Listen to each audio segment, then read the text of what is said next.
Hello, everybody. I'm Skip Alzheimer. Welcome to the AV Geeks lunchtime streaming show where we watch old 16 millimeter films. And right off the bat, I broke a rule and showed some stuff from 35 millimeter. This is, I'm not quite sure what this is. We can look it up while I'm talking. This is from the National Archives, and we've been doing a big project where we've been pulling stuff from their collection online and have been uploading it to the Internet Archive in case something happens. So this is described as on their site as library stock shot 240. So there's no description. It looked like it was some training for the military, but I don't think it was U.S. Maybe European. I'm not sure. I don't know. Maybe some of you can chime in and say, oh, I recognize that little banner that guy was holding or whatever. In the meantime, here is another 90s cornet film. And you can tell it's 90s because of the soundtrack. There's a weird opening that has a little, it's an opening just for cornet, which is a weird thing. And then there's obvious video effects at the beginning. So some of this was probably edited on some sort of video editor, like an old school video editor, and then dumped to film. So here's Biomes, Tundra. Enjoy.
A biome is a community of living things. The vegetation that develops in a certain climate region and the animal life that has become adapted to it. Among the major biomes on Earth, one of the most difficult for living things is the tundra.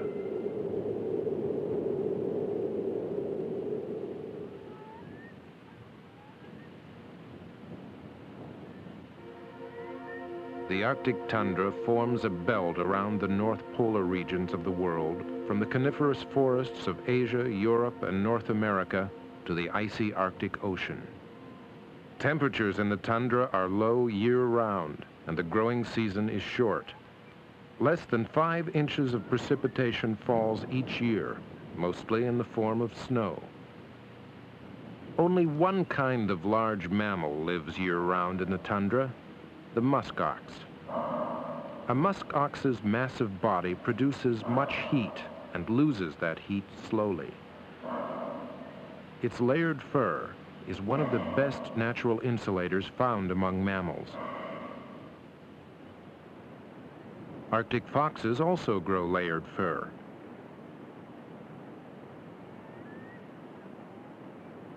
Their short ears and white coats also help reduce heat loss. They can survive in the open at 40 below.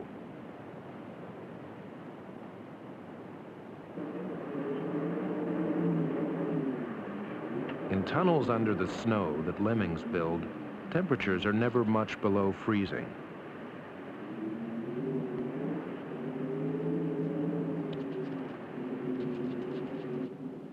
Lemmings are the favorite food of foxes and most other Arctic predators. and breed in large numbers. Some birds can also survive the winter cold of the tundra. Willow ptarmigans keep warm by roosting in snowbanks. They feed on the tiny dwarf willow, one of the few woody plants of the tundra. The willow ptarmigan, like the Arctic fox, turns white in winter. This helps to hide the birds from predators as well as slowing their heat loss.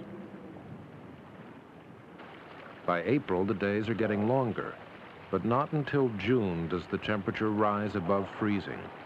The shallow soil layer cracks as it thaws. Now the tundra is transformed into a vast waterlogged plain of ponds and marshes. Under this is a deep layer of soil that never thaws, called the permafrost. Meltwater cannot drain through the permafrost, and so it collects in countless ponds, lakes, and marshes. No tall trees are found here because the permafrost prevents any deep roots from forming that trees need. As spring continues, the hours of daylight increase until over much of the tundra, the sun never sets. Now, in the short summer, seeds that survive the winter germinate. Tundra plants flower and produce seeds during the 6 weeks or so when the temperature stays above freezing. This allows plants to complete their entire life cycles before the return of winter. The summer flush of plant growth increases the food available for tundra animals. The musk oxen that had to paw the snow to get at plants now have plenty to eat.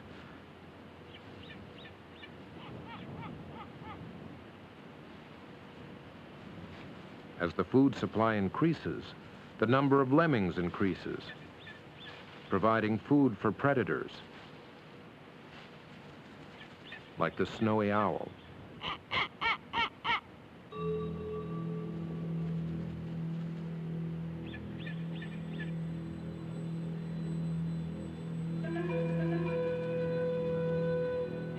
Owls build their nests in places where they can find the most lemmings.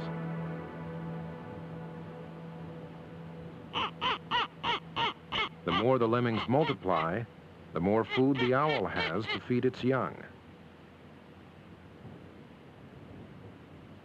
In the summer, when food is abundant, many animals move north to the tundra. Great herds of caribou move in a mass migration from the coniferous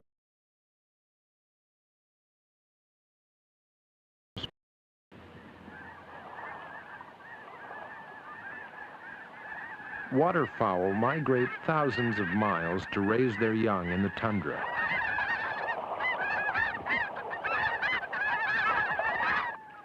Because there are no trees in this biome, only ground nesting species like the Arctic loon can survive.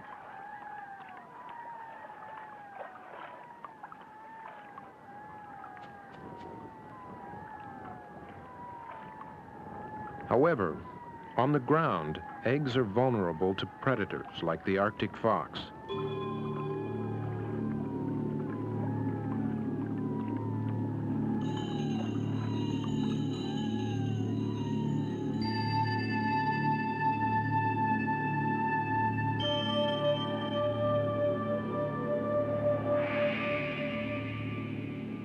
Now the ponds teem with insect life.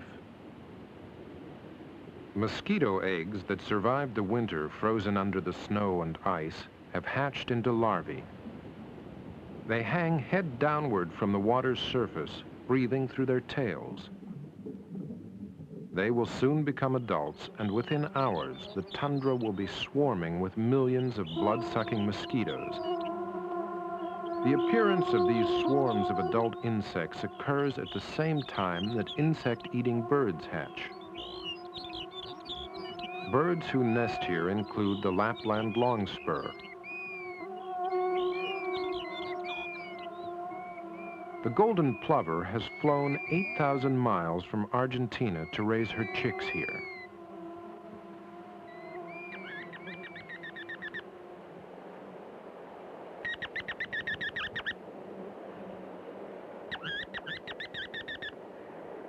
Food is so abundant that ruddy turnstone chicks peck their own food from nearby vegetation.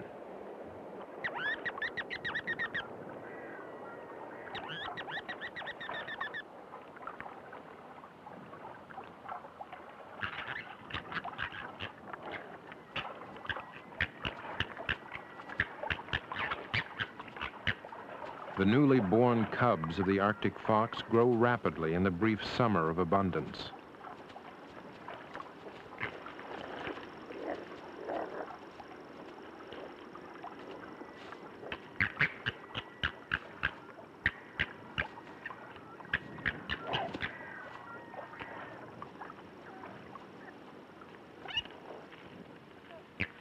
Animals like the ground squirrel store food and put on as much fat as possible. This is the only tundra animal that hibernates. By August, the summer begins drawing rapidly to an end. Some plants, like these grasses, produce fluffy seed coverings.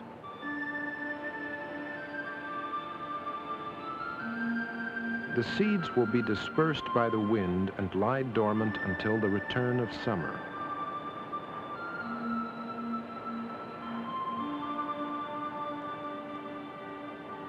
The growing season is over. As the days grow short, the land can no longer support its summer population. The temperature is dropping, the food supply diminishing.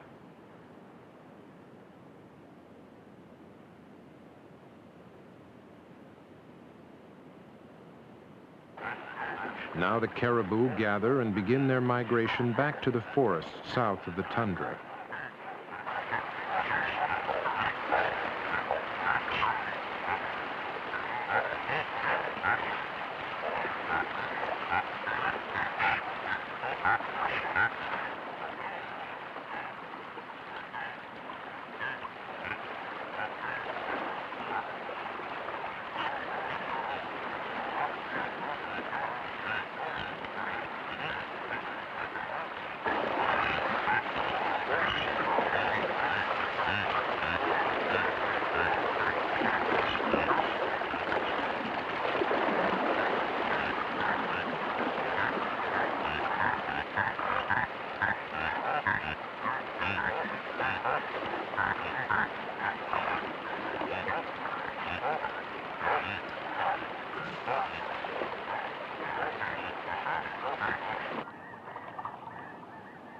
Migrating birds begin leaving the tundra. Vast flocks of geese set off on transcontinental flights to the south.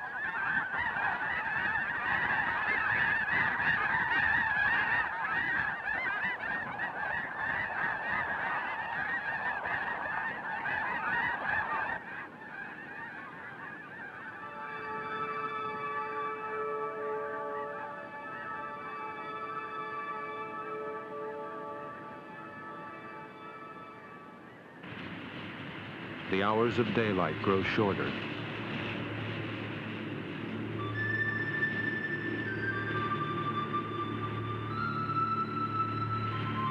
The animals that remain face months of cold and darkness as winter grips the tundra again.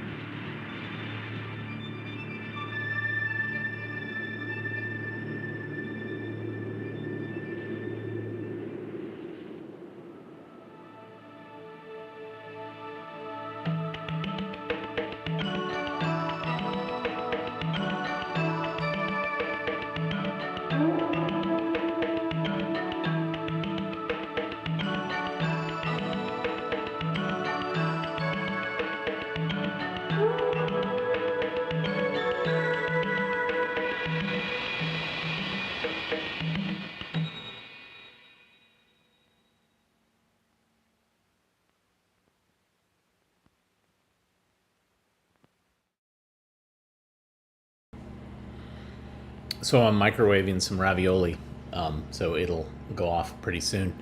But yeah, I was wrong. 1989. I just have been. We scanned a bunch of stuff that was from the 90s, and that was definitely more contemporary. I think the raviolis are exploding. Case in point, here's another installation of understanding weather. I think this is right. Hold on. I want to make sure I'm not showing this one again. Let's see. 1 second. Because I would hate to show you an understanding weather that we have already seen. So we watch precipitation and we watch storms. So now we're going to watch winds. Enjoy.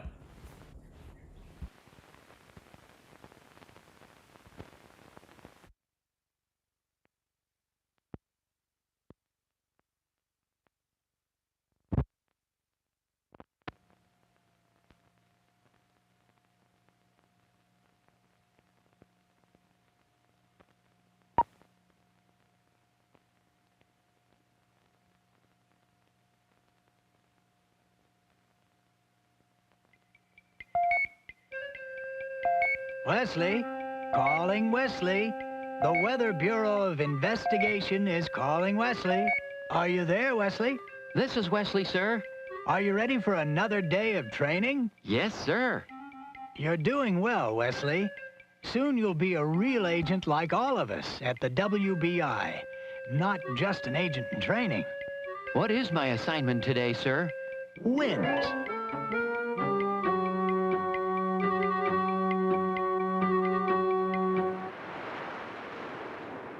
Wesley, come in, please, Wesley. Yes, sir. How's your study of wind going? Well, you've given me a very, difficult assignment, sir. I have? Well, if I may say so, sir, it's very difficult to study something that's invisible. Air is invisible, whether it's moving or not. Yes, I know. So you can't see the wind. So what have you been doing these past several days? Observing the wind, sir. But in the only way I can. Not by watching the wind, but by watching what it does. A good solution, Wesley. Any conclusions? Did you get the videotape I sent in yesterday? Yes. If you would show it on my Weather Watch channel, I'd be glad to explain what I've observed so far about the wind. I spent some time in the city watching the wind blowing. It was easy to see the wind's effect on things near the ground. Things blew one way, then they blew the other way. The wind seemed to keep changing directions. Of course, with all the buildings in the city, I guess the moving air doesn't have a clear path. It has to go around things.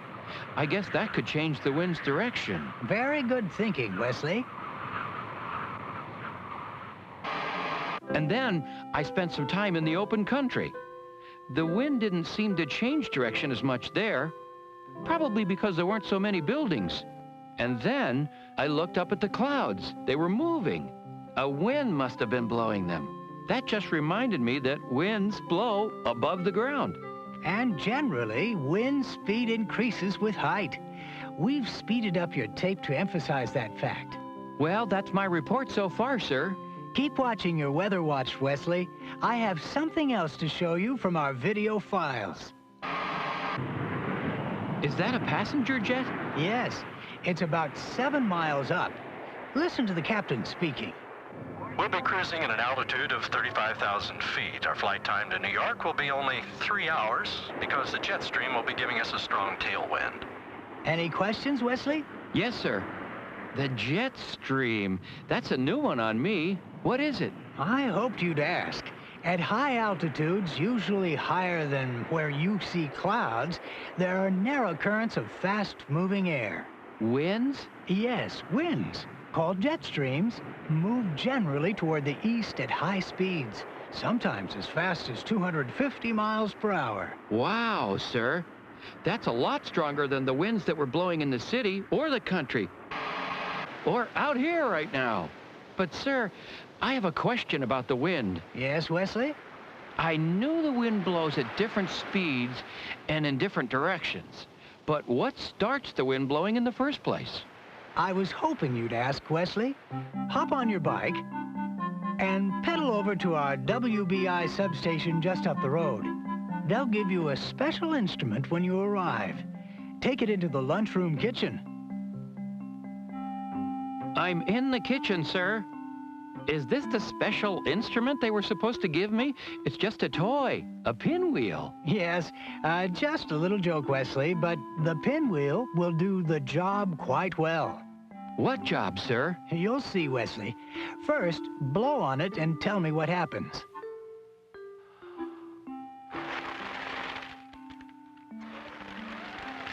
Blowing on it makes it turn, sir. I knew that. Moving air turns the pinwheel. Yes, which means the pinwheel can function nicely as a detector of moving air. A wind detector. That's quite right, Wesley. Well, is it very windy in the kitchen now? Windy? No, sir, not a breeze stirring. A calm day in the kitchen. Yes, sir. Why don't you walk over to the big oven? The oven? Yes, sir. It's hot. I asked the receptionist to turn it on while you were riding over there. Hold your pinwheel just above the oven and open the door slowly. The pinwheel's moving, sir. Now, Wesley, is the air in the oven the same temperature as the air in the kitchen? No, sir, the oven air is warmer. Any conclusions from your observations, Wesley? Well, it seems like... Yes? It seems that when air at one temperature comes in contact with air at another temperature, that can make air start moving. That can make winds. Yes, very good, Wesley. Winds are caused by temperature differences in the air. So an oven could cause temperature differences in a kitchen, but outdoors? Outdoors, there is something that can change the temperature of things. I guess that must be the sun. That's quite right, Wesley. And uneven heating by the sun will result in temperature differences. Uneven heating? Yes. You're at Lookout Point, aren't you? Yes, sir. I'm at the edge of a cliff overlooking the ocean. And what do you observe?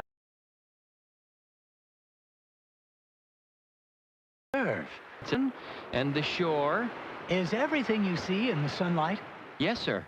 So I guess that can't be an example of uneven heating, can it? Yes, it can be, and it is. For instance, the ocean heats up more slowly than the nearby land. So even though both are getting the same amount of sunlight, the land will heat up more than the water. But what about the air? The sun's heating all the air the same, isn't it? Not really. You see, it's not the sun that has the most direct effect on the temperature of the air. Air is mostly heated by whatever is under it. So if the land is heated more than the water, the air directly over the land will be warmer than the air directly over the water. And what happens is that the warmer air over the land rises. That allows the cooler air from the ocean to move in under the rising air and take its place. Moving air? That's wind. And there is a wind blowing from the ocean toward the land. I can feel it. And I can see the trees moving, too. Now you've observed the effect of uneven heating over small areas. Let me show you uneven heating over a large area. Pedal over to the spaceport. It's just a few miles away. There's a shuttle about to be launched, and I want you to be on it. I'll let them know you're coming.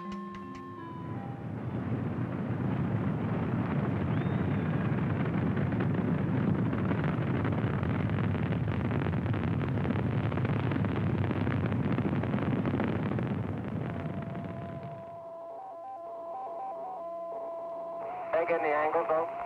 I got them in to use them before we yaw around. Roger. Pitch 212, yaw plus 37. Oh, sorry. Wesley, how are you doing? Kind of okay, sir. This is my first time in zero-G. Well, grab hold of something and have a good look at the Earth down there through one of the windows. Wow. Earth is beautiful. And round, too. Like a ball, yes, sir, I knew that. But I can't see all of it now. But just glance at your weather watch. Oh, yes. Now it looks more like a ball. But did you know that the Earth is heated unevenly by the sun? Really, sir? Regions at the poles don't get as much energy from the sun as regions at the equator do. Oh, sure, I knew that.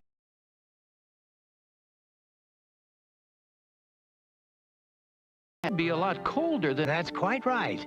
So there must be a wind that blows from the North Pole toward the equator. Well, there would be, except that the Earth's rotation changes things.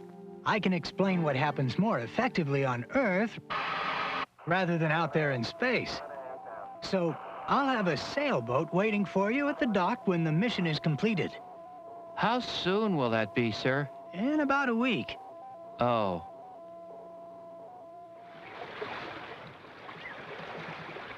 Has your stomach settled down yet, Wesley? Just about, sir. Well, I hope this little trip out on the ocean won't cause you any problems. Me too, sir. Any observations concerning the wind? Well, the wind seems to be blowing steadily in pretty much one direction, from the east. And if you stayed in this part of the ocean for a long time, you'd find that the wind's direction never changes much. That's because you're in a system of winds that blow almost all year from the same direction. Certain wind patterns happen often enough that they're given special names. You're in the system of winds called the trade winds. They're rather gentle winds. Now, I've instructed the captain to sail northward so you could observe a different system, the westerlies. They blow in the opposite direction and are much stronger and uneven. Will there be stronger wind there? Rougher seas? Probably yes, Wesley. Is that going to cause a problem? I believe so, sir. Do we really have to go? Well, maybe not. I think I can explain the various systems in about a minute with a map. Oh, thank you, sir. Observe your weather watch. Here's the Earth, the poles, the equator. You're about here now. In this band that reaches almost down to the equator, the winds blow from the east to the west. These are the trade winds. In a band to the north, the system of winds blows generally from the west to the east. These are the westerlies. These systems are duplicated south of the equator. And in polar regions, there are systems of winds called the polar easterlies. I think I understand, sir. Then you can return to land. Thank you, sir. Contact me again when your color is improved and we'll review what you've learned. Sir, this is Wesley calling in. Yes, Wesley. Where are you? At the lookout point where we first started talking about the wind. Oh, that's a lovely spot. And what have you learned about the wind since then? Well, you can't see the wind, which is just moving air, but you can see what it does. Temperature differences start air moving, in a kitchen or on the whole Earth. And I know about the wind systems and their special names. Very good, Wesley. And I've learned one more thing, sir, that's very important to me. What's that, Wesley? Well, wind on water can be fun for a while. But I like wind on land a lot better.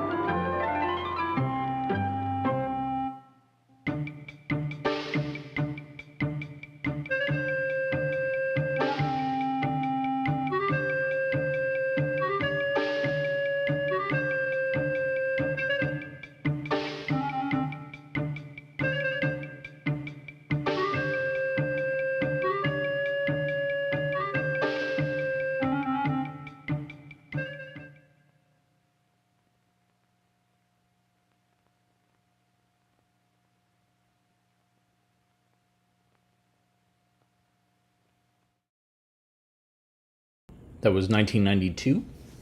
Wow. Yeah, Wesley.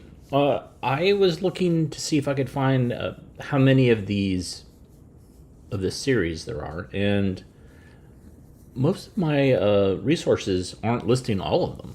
So we've seen 3. In most places I'm looking only list 2. So there you go. Bonus. What season is it? I mean, we had a frost warning this morning. So, what is it?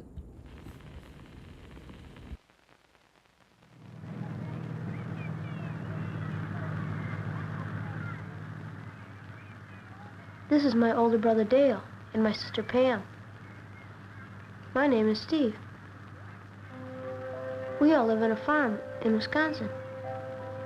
If you've never lived on a farm, you might wonder what it's like. And that's the reason for my story. A story about Autumn on the farm.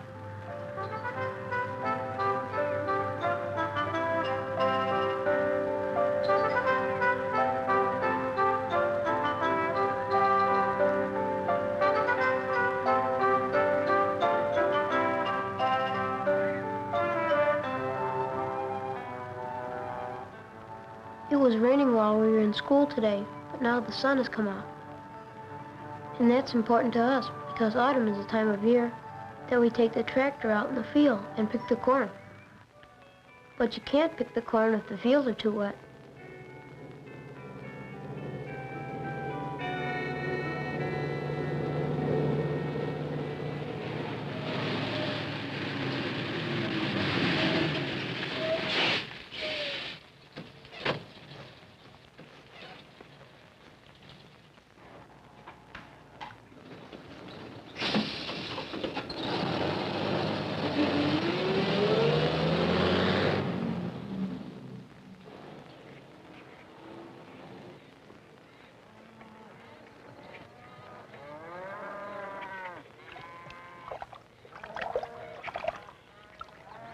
Steve, get out of the water.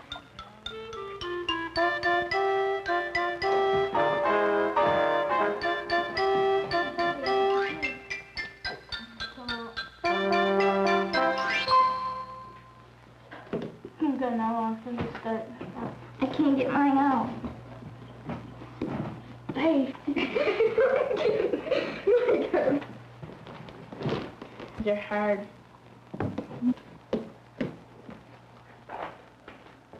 Hi, Mom. Hi, Pam. What you doing? Making strawberry jam. Looks good. I hope it is.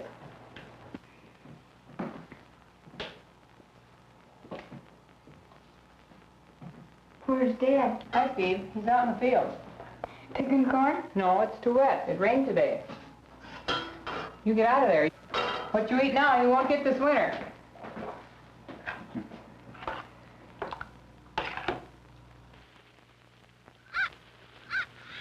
Father wants to pick the corn so the cows can have food to eat.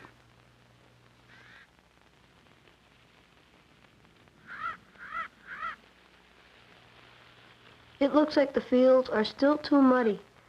A tractor can't move through muddy fields like these.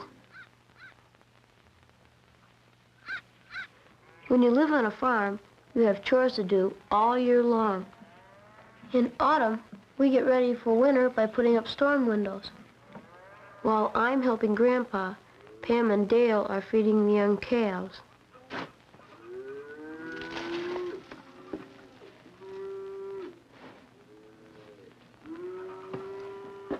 Looks like we're running out of food for the cows.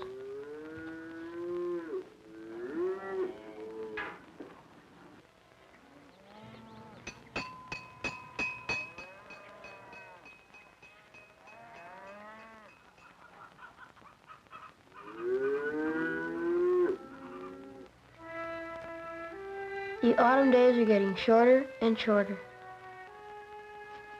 Now it's almost dark when we go to supper.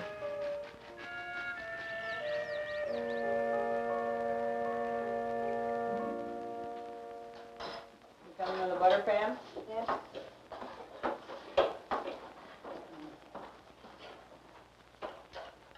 Not much corn left to feed the cows out in the bend anymore. How do the fields look? Be able to pick the corn soon? Nope, still too wet. That sure doesn't sound good. If we wait too long for the fields to dry, snow could come and ruin the whole crop. Then the cows wouldn't have any food for winter. Say, kids, guess what I saw today in the woods? A deer. Why don't you go out tomorrow and see if you can find it? I think it's the same one we saw last spring.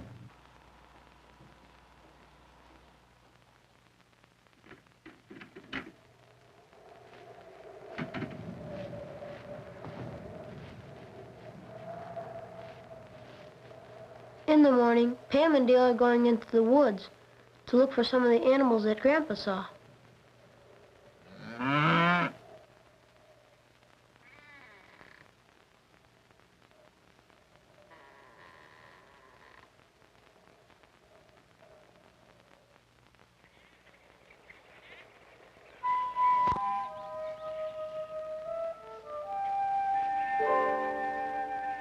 The woods sure look different in autumn. Even the animals aren't quite the same.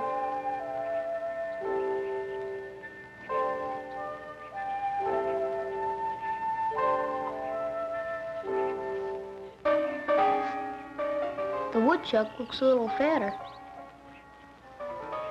What's that over there? It's a woodchuck.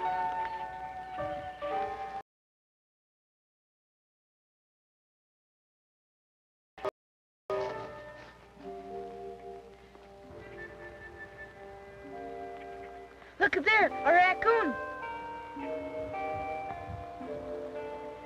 Let's see if we can catch it.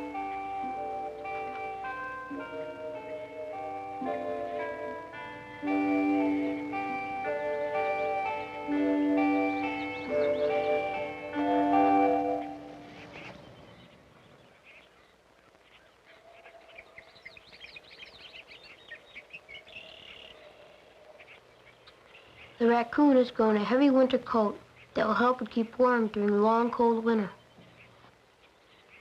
The rabbit will be running in and out all winter long, but when it comes out of its nest to look for food, it has to be careful, or it might become a meal for another animal, like a hawk.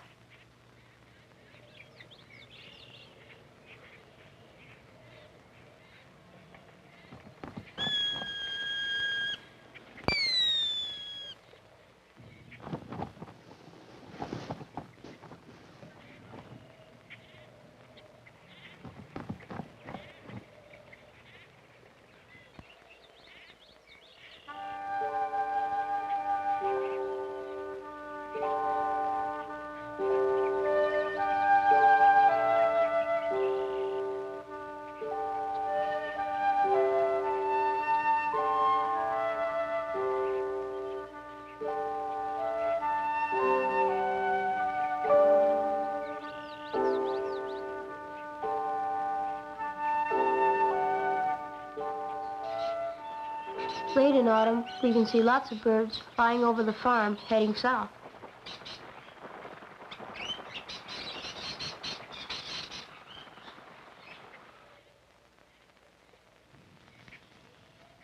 But some birds, like the pheasant, will stay with us all winter long.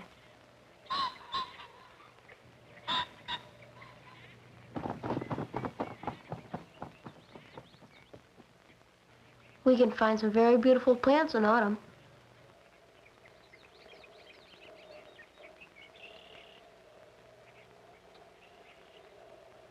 The milkweed is full of seeds, seeds that can be carried for miles by the wind.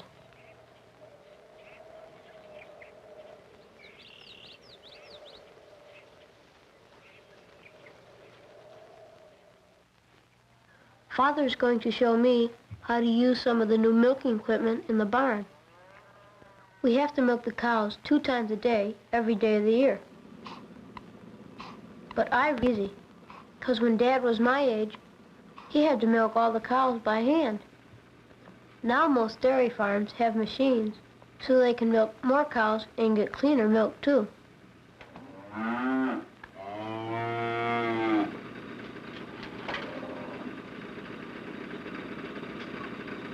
Okay, Steve, when you dump this milk into the dumping station here, it circulates around the hose on the bottom here, and it follows this hose up to the bulb in the milk house.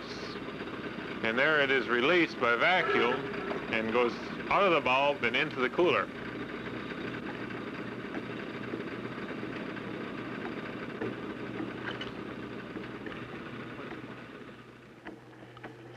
After milking all the cows, Dad has to clean all the equipment with soap and water.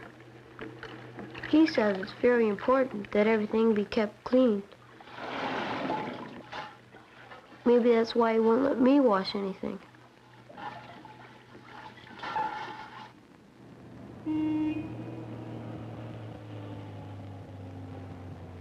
comes a milk truck. It comes here every day to collect the milk. Got it now, Red?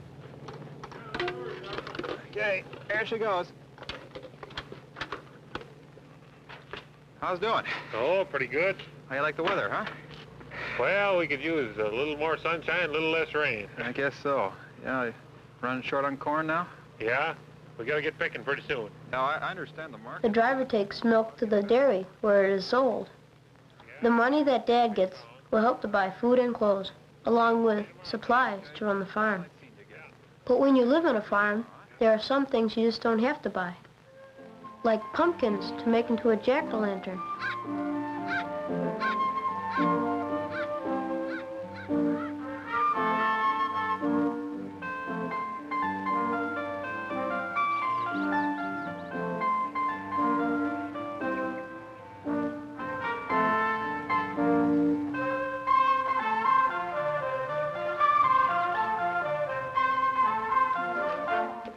Plan to feed Mexican and grow some bigger pumpkins like this. Yuck, that's all I gotta say. Yuck, let's eat it out. There's a spoon you don't have. Quit squirting pumpkin seeds. Shoot him at Steve! My garbage disposal. My garbage disposal. Quit it. Yuck, yuck. I'm gonna cut the bottom stem off. My fingers are frozen. Dale, can I see your pumpkin? Yeah, see it right here. Here are the eyes, they get up round, and the nose upside down. Ooh, popped in a piece. Here's mine. See, it's got a happy face. It's got some hair and some eyes. Can we see yours, Steve? He's a maniac. He was made by a mad scientist. He's a chill when he wants to. I'll meet you up.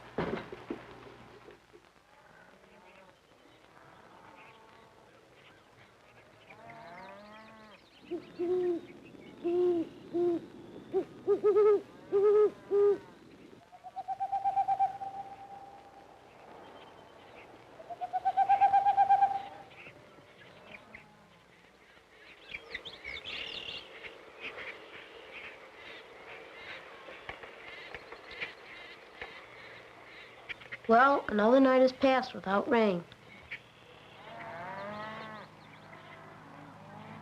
Dad has taken the tractor out to see if he can pick the corn. Morning, Grandpa. Good morning. Does that look black enough? Oh, yes. You children hurry up. It's about time for the school bus.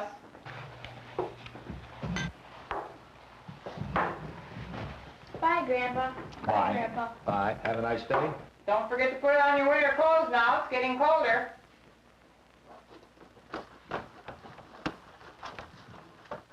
Sure hope that Dad can pick the corn before it rains again. If we're lucky, the corn will be half picked by the time we get home from school tonight.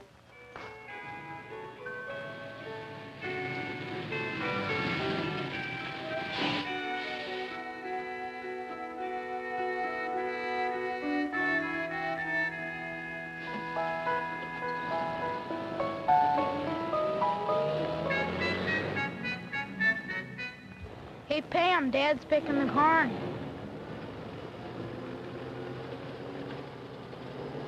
Look, Steve. Well, it won't be long now before all the corn is picked. Soon snow will cover the empty fields, leaving only a memory of autumn on the farm.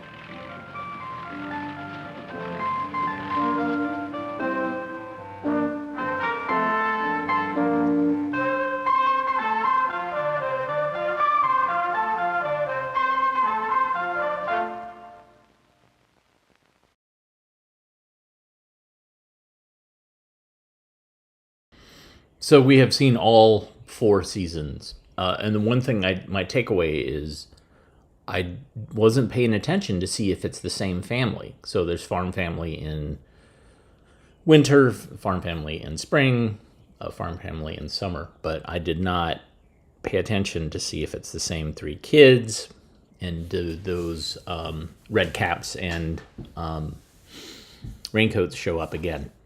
I don't know. We'll have to do some research. Here is another National Archives film, Laredo to Panama, the Pan American Highway. Enjoy.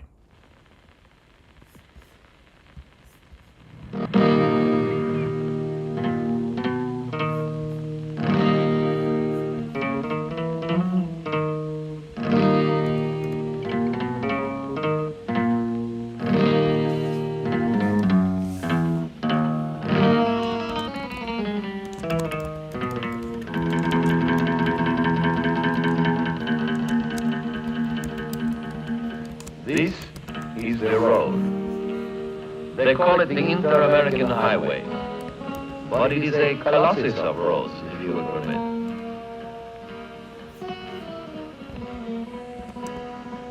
What is a road?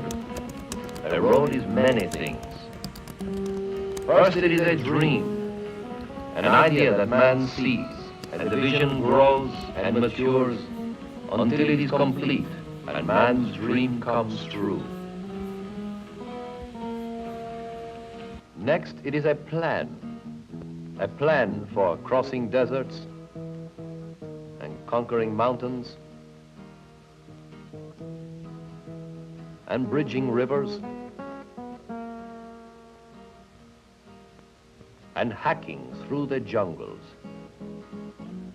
And next, it is a job, driving the stakes that mark the route, clearing the right-of-way, pouring the concrete and riveting the steel and rolling the macadam, making the dream come true.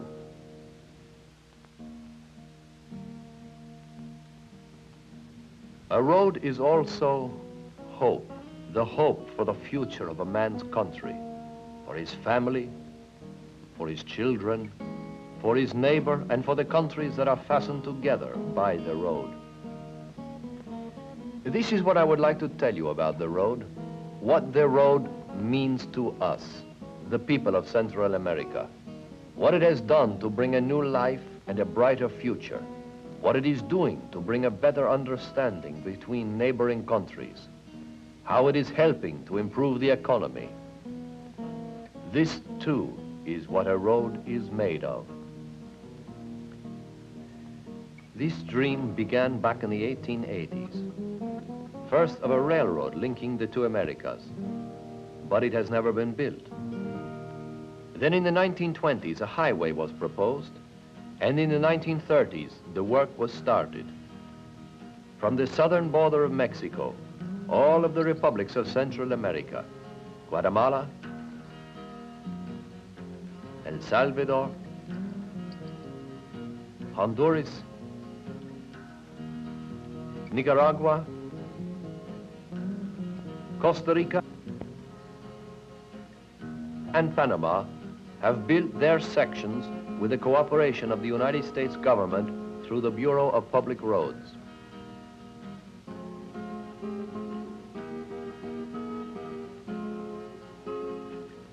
The road is open now from Laredo, Texas to the Panama Canal. True, there are some sections that are not paved, but who minds a little dust in the summer and a little mud in the rainy season? The bridges are all in place, and the end is now in view. But this does not end the dream. Today you can see and feel what the road means. Alive with people and commerce moving from village to town and town to city and country to country, across the borders and through the barriers of time.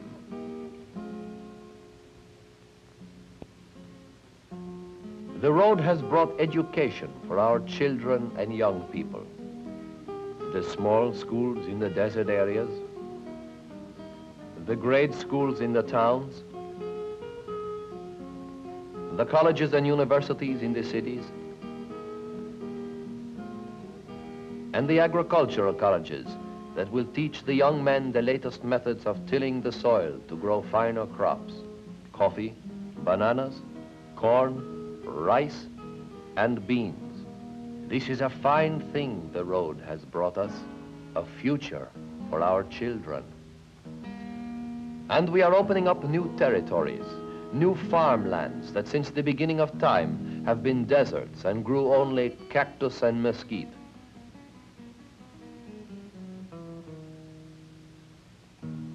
Now we are digging huge irrigation ditches that will carry water to the thirsty land. And new people will come to plant and harvest the rich crops. And a man will not have to scratch a poor piece of land to grow his beans and corn. And the crops will travel over the highway on pack trains and trucks and buses to the markets in the towns and cities.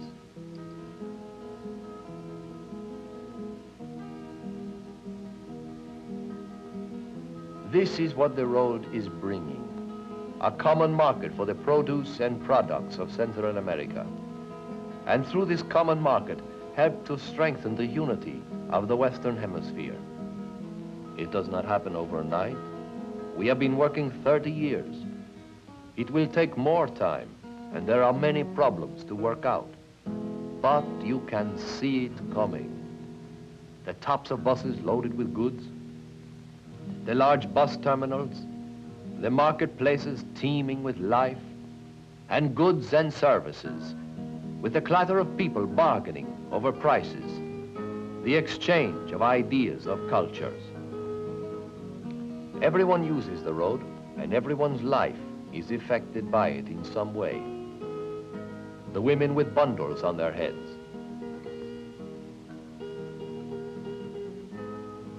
the men and boys with packs on their backs,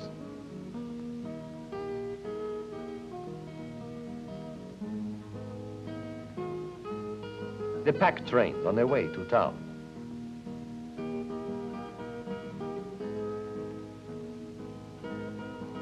the man who drives his cattle from one grazing field to another,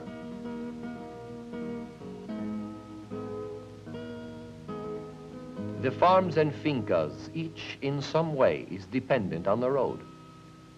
The sugarcane is harvested and moves to the distillery, and the air is heavy with the smell of rum.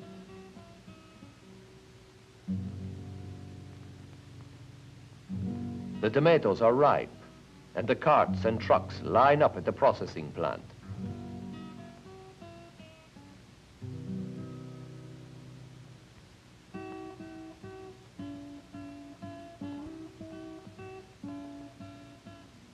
The cotton has been picked and is baled and travels to the mills to be made into cloth, and the cloth into dresses. And they will be displayed in the shop windows on the main street in the city. This is the work that the road does, helping the people move their products from one place to another, from one country to another. This is what the road means to us. We are born along it, grow up and live, walk to the next town to court the girls and listen to the band concert,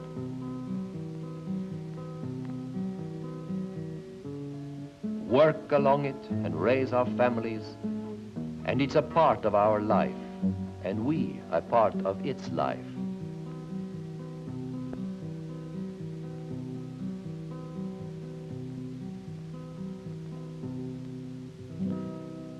The cattle ranches are moving into areas where we could not operate before. Now we can reach the markets over the highway, and the trucks carry beef that will be exported to the markets of the world. Trucks and buses. These are the modern boroughs of the road. Day and night they carry the commerce of the countries. Tankers full of oil and gasoline over the mountains, cotton and coffee, and the many products of the farm and factory. The man with one small truck and the company with a growing fleet are at work, and this means more pesos or quetzals that are a part of the economy.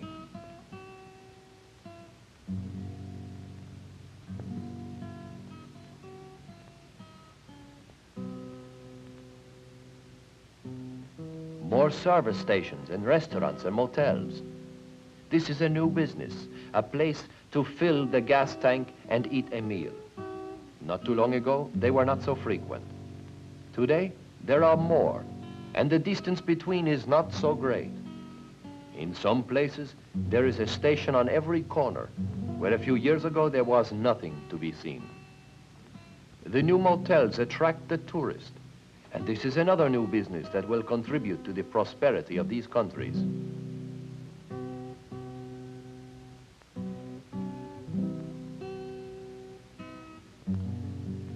Sometimes it is sad to see the ways of the older generations pass. But we cannot stand in the way of progress. This too is what the highway is bringing. Progress. Always it is the same. Where the roads are built, there you will find that the people progress. The business progresses, that the country progresses. It is communication that brings this, and the road is but another means of communication. Where people communicate with each other and their neighbors, there the way of life improves. Too often we think of a road as a strip of pavement that joins two places on a map. But this is for the man who does not turn his head or lift his eyes as he travels. You have only to turn your head to see the wondrous things that come to live along a road. New industry, factories, hospitals, new low-priced housing for the working man, new communities with social centers and playgrounds. These are attracting the more skilled worker. The beer that he brews and is carried over the road in their large trailers makes this possible for his family. He is improving his standard of living.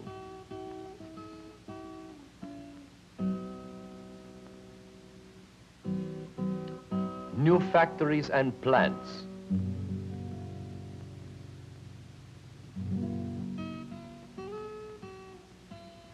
Coffee.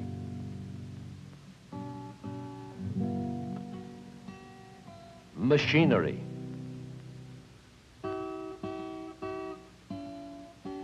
Plastics. These are all along the road. The raw materials and finished products can move more rapidly along the ribbon of pavement. There are many miles of scenic beauty, of course, and there are few billboards to mar the view.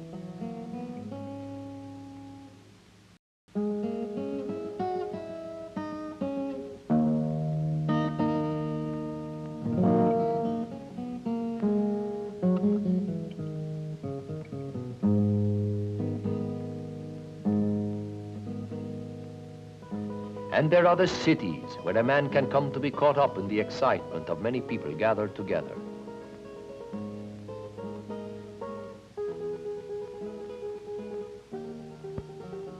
And the city is growing with new tall buildings. And the road is 4 lanes wide, and we pass over and under other highways that carry the swift city traffic.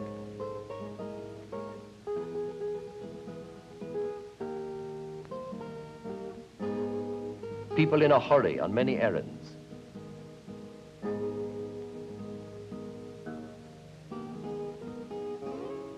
We can visit the palaces of art, the cathedrals,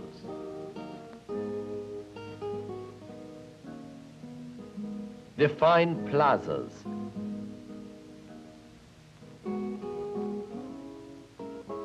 and we can pause to let our minds and our souls be refreshed. The road is now open from Laredo to Panama, over 3,000 miles, and it has crossed the deserts and conquered the mountains and bridged the rivers and beaten back the jungles.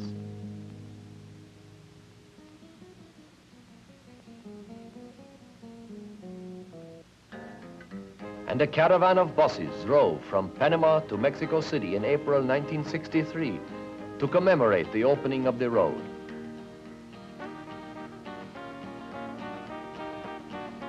There were fiestas and speeches and warm hand clasps and champagne and traditional greetings by the officials and the smiles and cheers and well wishes of people.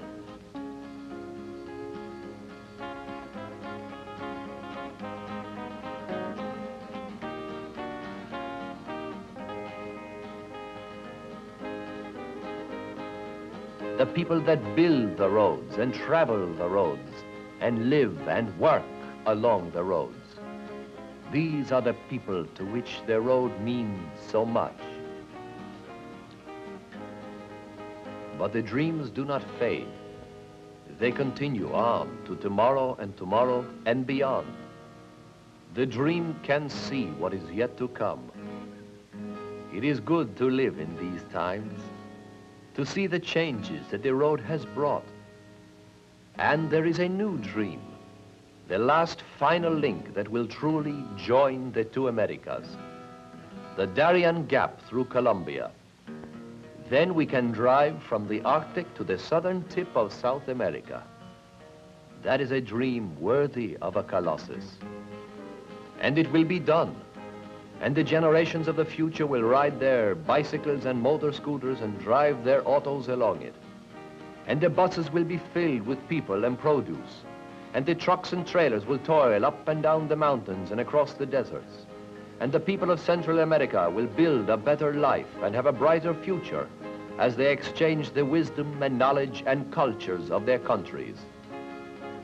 And as the road comes to mean more to more people, and they communicate, man will draw closer to a better understanding of his neighbor.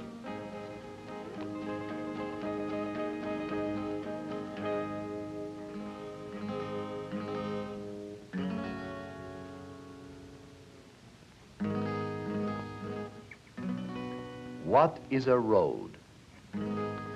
It is a dream, and men will never stop dreaming of them. Nor will they ever finish building all the roads that are dreamed of.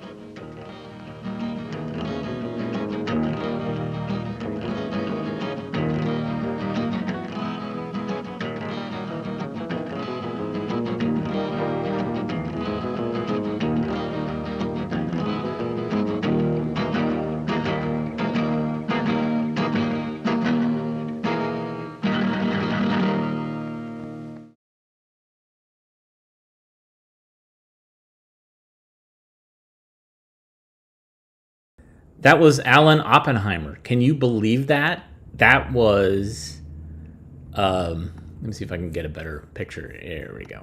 There we